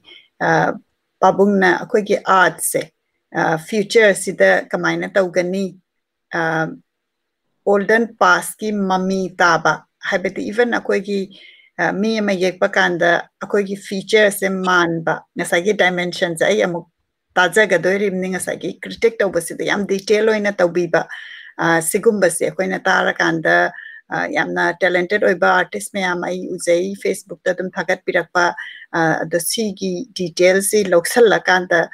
akoina puthokpa art kamain tawra kanda akoigi content oina authentic oina tham gadabani haibaki inspiration sing asi ki paba sida ai isamaki oina de ai lojai matanga sida akoigi program asi loisinna batawjarage imada last kari message hainingi wahi khara haibira kanda akoigi program asi loisinna batawjaras hainingbadi yamna lay adubu listener singna ꯑꯩꯈꯣꯏꯒꯤ ꯑꯩꯅ ꯃꯔꯨ ꯑꯣꯏꯅ ꯑꯩꯅ ꯑꯃꯈꯛ ꯑꯩꯈꯣꯏ ꯂꯣꯏꯅꯃꯛ ꯀꯩꯅꯣ ꯇꯥꯃꯤꯟꯅꯁꯤ ꯍꯥꯏꯖꯕꯗꯨꯗꯤ ꯑꯗꯨ ꯑꯣꯏꯔꯦ ꯑꯩꯈꯣꯏ ꯇꯥꯃꯤꯟꯅꯁꯤ ꯑꯗꯨꯒ ꯌꯦꯡꯃꯤꯟꯅꯁꯤ ꯊꯤꯃꯤꯟꯅꯁꯤ ꯑꯗꯨꯒ ꯑꯩꯈꯣꯏꯒꯤ ꯂꯩꯇꯦ ꯑꯩꯈꯣꯏꯒꯤ ꯂꯣꯟ ꯂꯥꯏꯔꯦꯅ ꯑꯩꯈꯣꯏ ꯃꯅꯤꯄꯨꯔꯤ ꯂꯣꯟ ꯂꯥꯏꯔꯦꯁꯦ ꯈ꯭ꯋꯥꯏꯔꯥꯛꯄꯝ ꯆꯥꯎꯕ ꯃꯁꯥꯃꯛꯁꯨ ꯌꯥꯝ ꯁꯥꯎꯔꯝꯃꯦꯕ ꯑꯩꯈꯣꯏꯒꯤ ꯂꯣꯟꯁꯦ ꯀꯃꯥꯏꯅ ꯂꯥꯏꯔꯔꯕꯤ ꯏꯔꯣꯟꯅꯤ ꯈꯪꯗꯕꯅ ꯍꯥꯏꯕꯅꯤ ꯃꯩꯇꯩ ꯀꯕꯤ ꯂꯥꯛꯈꯤꯅꯦꯅ ꯃꯥꯅ ꯃꯩꯇꯩ ꯀꯕꯤꯗ ꯍꯥꯏꯔꯝꯃꯦꯕ ꯂꯥꯏꯔꯔꯕꯤ ꯏꯔꯣꯟꯅꯤ ꯈꯪꯗꯕꯅ ꯍꯥꯏꯕꯅꯦꯗꯤ ꯑꯩꯈꯣꯏ ꯊꯤꯖꯤꯟꯗ꯭ꯔꯦꯕ ꯑꯗꯨꯅ ꯁꯤꯒꯤ ꯑꯩꯈꯣꯏꯒꯤ ꯉꯁꯤꯒꯤ ꯑꯩꯅ ꯄꯥꯖꯔꯤꯕꯁꯤꯗ ꯂꯩꯔꯤꯕ ꯑꯗꯒꯤ ꯑꯩꯈꯣꯏꯒꯤ ꯂꯤꯔꯕ ꯆꯍꯤ ꯌꯥꯝꯃꯕ ꯑꯍꯟꯁꯤꯅ ꯄꯨꯟꯁꯤꯔꯤꯁꯦ ꯀꯔꯤꯒꯤꯅꯣꯁꯦ ꯑꯩ ꯇꯣꯉꯥꯟꯕ ꯑꯃꯗ ꯑꯩ ꯍꯥꯏꯖꯒꯦꯕ ꯄꯨꯟꯁꯤꯔꯤꯁꯦ ꯑꯅꯤꯔꯛꯇꯩ ꯍꯦꯟꯅ ꯅꯥꯗꯦ ꯍꯥꯏ ꯑꯩꯈꯣꯏ ꯏꯃꯥꯁꯨ ꯗꯥꯛꯇꯔ ꯍꯤꯗꯥꯛ ꯑꯝꯇ ꯆꯥꯗꯦ ꯍꯥꯏ ꯑꯩꯉꯣꯟꯗ ꯑꯗꯨ ꯀꯔꯤꯒꯤꯅꯣꯗ ꯕꯖꯥꯔ ꯐꯥꯎꯗ ꯈꯣꯡꯅ ꯆꯠꯂꯦꯕ ꯈꯣꯡꯅ ꯆꯠꯄꯁꯤ ꯑꯦꯛꯁꯔꯁꯥꯏꯖ ꯑꯗꯨꯗꯤ ꯍꯧꯖꯤꯛꯇꯤ walking is a good medicine walking is a good exercise ꯀꯥꯏ ꯑꯦꯛꯁꯔꯁꯥꯏꯖ ꯆꯤꯡꯉꯦꯗꯅ ꯃꯇꯝꯗꯨꯗ ꯂꯩꯔꯝꯃꯤꯕ ꯑꯍꯟꯁꯤꯡꯁꯤꯅ ꯄꯨꯟꯁꯤꯔꯝꯃꯤꯁꯦ ꯃꯁꯤ ꯑꯩꯈꯣꯏ ꯇꯝꯍꯧꯁꯤ ꯑꯩꯈꯣꯏꯁꯦ ꯀꯩꯅꯣ ꯑꯩꯈꯣꯏꯒꯤ ꯌꯥꯔꯤꯈꯩꯗꯤ ꯑꯉꯥꯡꯅ ꯀꯩꯅꯣ ꯁ꯭ꯀꯨꯜ ꯀꯥꯏ ꯈꯣꯡꯅ ꯆꯠꯇ꯭ꯔꯦ ꯑꯗꯒꯤ ꯚꯥꯟ ꯅꯠꯇ꯭ꯔꯗꯤ ꯆꯠꯂꯨ ꯌꯥꯗ꯭ꯔꯦ ꯑꯗꯨꯁꯤꯅꯆꯤꯡꯕ ꯂꯥꯛꯄꯁꯤꯅ ꯍꯦꯜꯊꯀꯤ ꯄ꯭ꯔꯣꯕ꯭ꯂꯦꯝꯒ ꯂꯩꯔꯛꯄ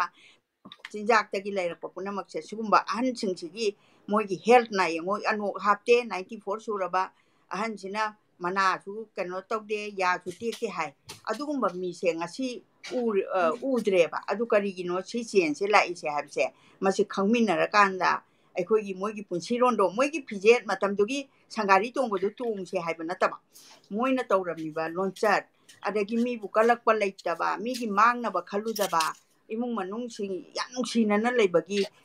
ꯀꯩꯅꯣ ꯄꯨꯟꯁꯤ ꯃꯔꯦꯟ ꯑꯃ ꯈ꯭ꯋꯥꯏꯗꯒꯤ ꯄꯥꯝꯖꯕ ꯄꯨꯟꯁꯤ ꯃꯔꯦꯟꯁꯦ ꯑꯩꯈꯣꯏ ꯄꯨꯝꯅꯃꯛ ꯑꯣꯏꯕ ꯐꯪꯃꯤꯟꯅꯍꯟꯕꯤꯌꯨ ꯍꯥꯏꯗꯅ ꯏꯁꯣꯔꯗ ꯑꯩꯅ ꯄ꯭ꯔꯊꯅꯥ ꯇꯧꯖꯔꯤ ꯄꯨꯝꯅꯃꯛꯅꯁꯨ ꯃꯁꯤ ꯍꯥꯏꯖꯒꯦ ꯑꯩꯅ ꯉꯁꯤꯒꯤ ꯂꯣꯏꯁꯤꯜꯂꯛꯄꯗ ꯍꯥꯏꯖꯒꯗꯧꯔꯤꯕ ꯋꯥꯐꯝꯁꯦ masi haraga akoigi program asi loisinjarage akoigi hujik akoina tabada yengbada akoigi ahan laman singsina kari habit kari taurakanda yamna healthy oina aduga yamna pukning se chauthokna hek chatlaga wari sanabada feeling se yam positive energy ama oiba adugumbagi si kamaina tauribano haibadu mathang tarakpada mukhanamina hingminasi masi haraga khurumjarage ngasi gidi loisinjarage mathangi Saturday da soidana amuk anauba topic ama khangkatlaga akoigi Manipur literature Manipur gi yamna pai dana leiraba pot mayamna khangda dana leiba pot se amuk thira kanda khoi myam khangminasi haraga loisinjarage khurumjari Punamaku ehangsu kuramjari bhakti kachari